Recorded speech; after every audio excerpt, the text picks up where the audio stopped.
दिल्ली के चुनावी समर में कांग्रेस का प्रचार शोर भी बहुत खामोशी के साथ चल रहा है। कांग्रेस के नेता दिल्ली में घर घर जा रहे हैं, मोहल्लों में छोटी छोटी जनसभा की जा रही है। लोगों को बताया जा रहा है कि दिल्ली में जो भी बदलाव हुआ है वो मुख्यमंत्री शीला दीक्षित के कार्यकाल में हुआ है। दिल्ली का चेहरा पूरी तरह से बदल गया।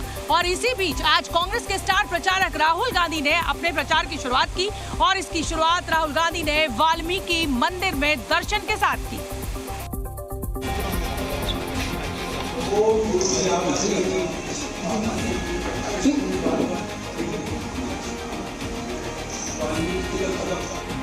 वाल्मीकि मंदिर पहुंचे राहुल गांधी की पूजा अर्चना का एक एक फ्रेम देखिए। मंदिर में राहुल पूरे ध्यान में मगन दिखाई दे रहे हैं। मंत्रोच्चार के साथ पूजा की जा रही है। जब तक मंत्र गूंजता रहा, राहुल ध्यान लगाए रहे। फिर मुख्य पुजारी ने राहुल गांधी को विजय तिलक लगाया। वो हाथ जोड़े रहे, मानो वो जानते हैं कि कांग्रेस को आशीर्वाद की जरूरत है। राहुल गांधी के इस कदम को जमीनी स्तर पर राजनीति करने की कोशिश के रूप में देखा जा रहा है। वो चुनावी मैदान में उतरने से पहले लोगों से सीधे जुड़ने की कोशिश कर रहे हैं और दलित समुदाय के हक और सम्मान के लिए संवाद कर रहे हैं। अपने चुनावी अभियान की शुरुआत से पहले वाल्मीकि मंदिर जाना राहुल गांधी की बड़ी चुनावी रणनीति माना जा रहा है। राहुल गांधी ने मंदिर में दर्शन करके दिल्ली के दलित वर्गों के प्रति अपनी प्रतिबद्धता को दोहराया। संविधान से पहले इस देश में गरीबों के कोई अधिकार नहीं थे, दलितों के कोई अधिकार नहीं थे, पिछड़ों के कोई अधिकार नहीं थे, आदिवासियों के कोई अधिकार नहीं थे।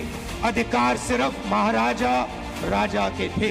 बीजेपी आरएसएस चाहते हैं कि आजादी से पहले जो था, जहां गरीबों के कोई अधिकार नहीं थे।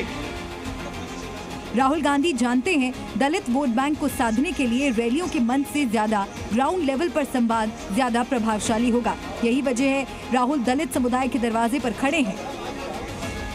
दरअसल राहुल गांधी दिल्ली में अपने MDH फॉर्मूले से चुनावी तड़का लगाने के लिए मैदान में उतर चुके हैं। कांग्रेस इस बार दिल्ली में दलित वोट बैंक को साधने पर फोकस कर रही है, जिसकी कमान खुद राहुल गांधी ने संभाली है।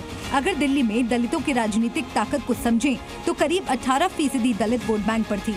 दिल्ली में 12 सीट आरक्षित और करीब 20 सीटों पर दलित वोटर निर्णायक भूमिका में है। इतना ही नहीं, दिल्ली की सियासत में कटु सत्य है, आरक्षित सीट पर जिसकी जीत उसके हाथ में सत्ता। और इसी उम्मीद से अब राहुल गांधी दलित की राह पर आगे बढ़ चुके हैं। कांग्रेस ने दिल्ली में मुस्लिम, दलित और सेक्युलर हिंदुओं को अपने पक्ष में करने की कोशिश की है। कांग्रेस को लगता है कि दिल्ली में शीला दीक्षित के दौर के विकास को पब्लिक भूल नहीं पाई है। लिहाजा दिल्ली में टक्कर बीजेपी और आप में ही नहीं, बल्कि ये मुकाबला त्रिकोणीय है।